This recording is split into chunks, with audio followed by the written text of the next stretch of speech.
I used to do door-to-door sales, and I was working with another friend of mine, and door-to-door sales, I mean, it's punishing.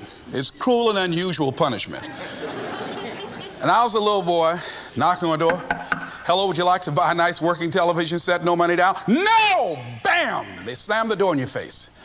And the friend of mine that was working with me, they slammed the door in his face, and I looked back, and he was going to the car. He said, I can't do this. And he sat down in the car, and he said, you go ahead, I'll be here when you get back. Now, he had a mother and father to take care of him. My mother was ill. I am adopted. I was hungry. I had to go on. I learned something about myself. That when you step into your fears, somebody said, it was Winston Churchill, he said that courage is going from failure to failure without losing enthusiasm. When you step into your fears and continue to push yourself to go on, something happens for you. It will enable you to transcend yourself. I went to the next door. You like to buy a nice working television? No! Bam! Went to the next one. No! Bam! After a while, I no longer took it personal.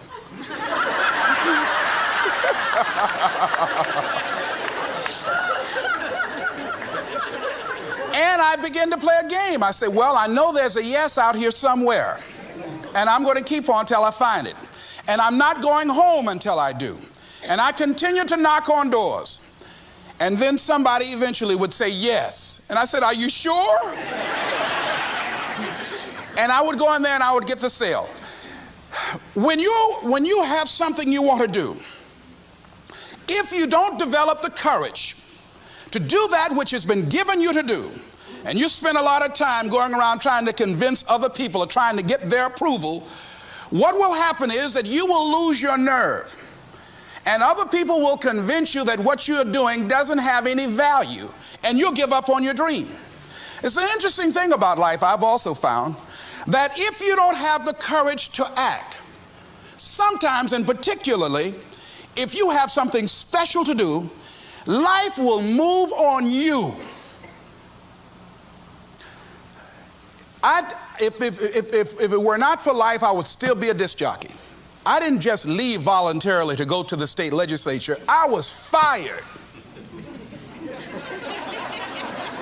I was working on a job, and I came home one day. I was married at the time, and I told my former wife, I said, that guy Bert I work for is stupid.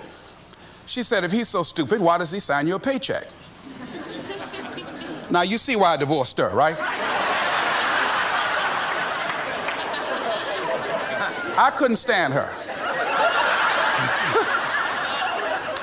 That night, I could not sleep well. Here was a guy that was controlling my life. I was going through all kinds of changes because this man controlled my paycheck. And it was Carlyle who said, truth crushed to earth shall rise again. Winston Churchill said, the truth is incontrovertible. Malice may attack it, ignorance may deride it, but at the end there it is.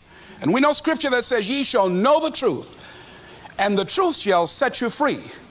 And the truth that I had to come to grips with, that I wasn't in charge of my destiny. The truth was that I wasn't giving all that I had.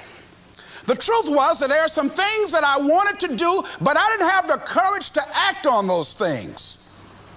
And the truth was that Bert Childs was a blessing to me. He made life so miserable for me, I had to start looking at my life differently. The next step is, that is you. That is you. That no one can do it for you but you. And even though you face disappointments, even though you will experience some setbacks, it goes with the territory. You must understand that. I remember I was playing a game with my 9-year-old son, John Leslie, and I beat him 10 straight games in a game called Connect 4. And finally, I said, John Leslie, I'm bored. I don't want to play you anymore. And I got up. I said, I'm ready to go to sleep now. And repeat out to me, please. Let's say this together. It's not over until I win. John Leslie said, no, you can't go now, Dad. I said, why? He said, it's not over until I win. That was his attitude. We sat down and we played several other games. And finally, after the 11th game, John Leslie won, and he got up and he yawned. And he said, I'm ready to go to sleep now. And I'm saying to you, what if all of us took that attitude after we face a rejection and a no, or we have a meeting and no one shows up, or somebody say, you can count on me, and they don't come through? What if we have that kind of attitude? The car's repossessed. Nobody believes in you. You've lost again and again and again. The lights are cut off, but you're still looking at your dream, reviewing it every day, and say to yourself, it's not over until I win.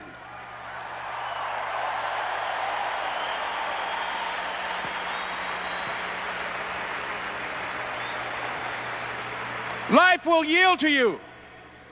Now here's the next step. Repeat after me, please. It's possible. I can live my dream. It's necessary. I work on myself. Surround myself with winners. Become creative. It's me. I've got to make it happen. It's not over until I win.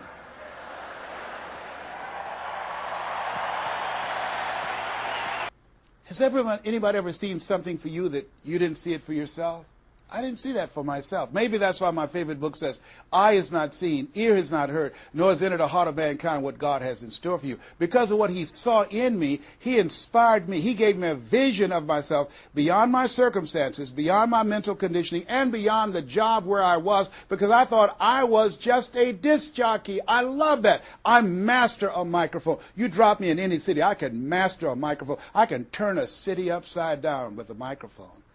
But I had more in me than I was expressing, and I did not know it. And because of his encouragement, I became a community activist. Because of his encouragement, I started doing a talk show called Voice of the People. Because of his encouragement, when I got out of radio, I ran for the Ohio legislature, and I was elected. And because of his encouragement, I passed 14 bills my first term. Because of his encouragement, I was elected 3 times and became the chairman of the Human Resource Committee. Because of his encouragement, I became a public speaker. Because of his encouragement, I became an author. Because of his encouragement, I did a show for King World called The Les Brown Show, and they paid me $5 million, $2 million not to speak. Because of his encouragement, I produced specials for PBS, public television.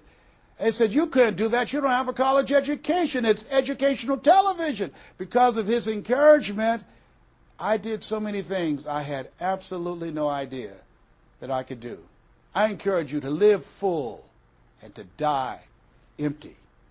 There's more in you right now than just working on a job where they pay you just enough to keep you from quitting, and you work just hard enough to keep from getting fired. And when you make the decision and identify that key area of your life that you need to make a radical change, things will begin to open up for you. Now, here's the other thing that's very important. Once you identify your goal, I want you to get, if possible, a visual picture of your goal. My major goal was to buy my mother a home.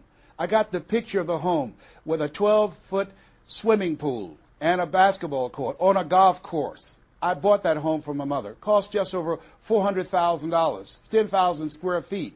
I had a picture long before I had the money and the down payment to get it. My goal was to be known nationally and internationally as a speaker. I had that goal. I had a card that I had on one side, asking it shall be given, seeking ye shall find, knocking it shall be opened. On the other side I had, I'm the world's #1 orator. I produced that result in my life. I had a goal of becoming a talk show host. I used to watch Phil Donahue, and I put my picture on the screen of the television. As I listened to the program, I visualized myself there, and I was called by King World Production, and I had my own talk show. Well, it was the highest rated, fastest canceled talk show in the history of television. Well, at least I had one. It's called life. Now, here's something else. You will fail your way to success. Trust me on that. You can have a lot of failures, a lot of disappointments, but you will fail your way to success. Goethe says, that which does not kill you will make you stronger. See, 85% of people allow their fear of failure to outweigh their desire to succeed. That's why you have to be of good courage. You have to have courage. When life knocks you down, I have a saying, try and land on your back, because if you can look up, you can get up. So once you look at and decide the goal that you want to put some things, put a treasure board or a goal board and have pictures of the goal that you want to achieve so you can see it every day when you get up in the morning and the last thing at night. You're programming your subconscious mind where 9 out of 10 decisions that you make comes from there. But the next thing, ladies and gentlemen, I want to share with you that some of you already know that it's hard. It's not easy. It's hard changing your life. It was hard when just over 3 years ago in the Penobscot building in Detroit, Michigan, where I was operating my business, and I fell on some hard times, and I was sleeping in my office. It was hard coming into the lobby, and the security said, "Excuse me, Mr. Brown, can we see you for a moment?" And I said, "Yes," and I walked up to the counter, and he gave me an envelope. And he said, "Would you mind reading it here?" And I opened the envelope, and the envelope was from management that said, "This is an office tower. It's not a hotel. Please do not sleep in your office." And I said, "Excuse me, sir." I said, "I just work long hours in creating my business. I'm an entrepreneur. And right now, things are bad for me. But they're not going to be this way always. And I just asked for the opportunity to continue to operate like I'm doing.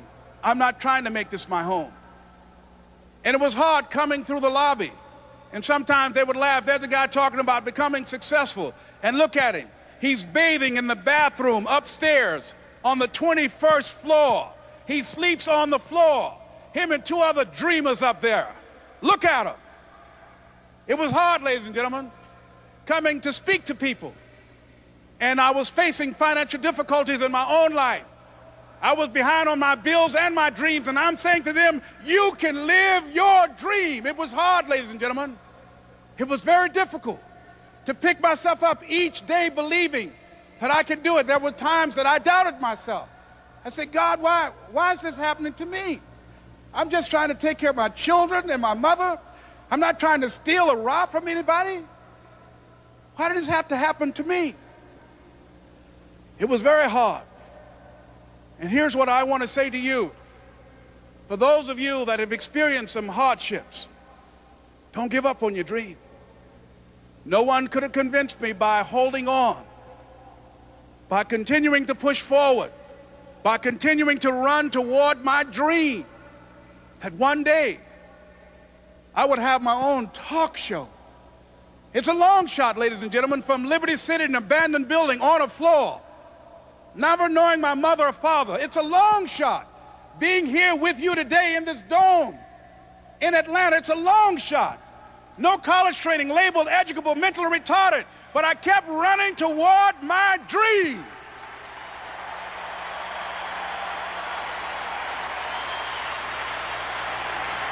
Don't stop.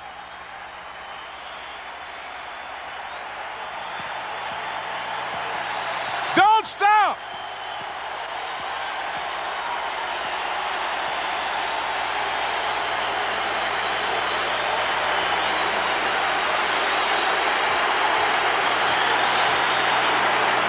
Don't stop running toward your dream.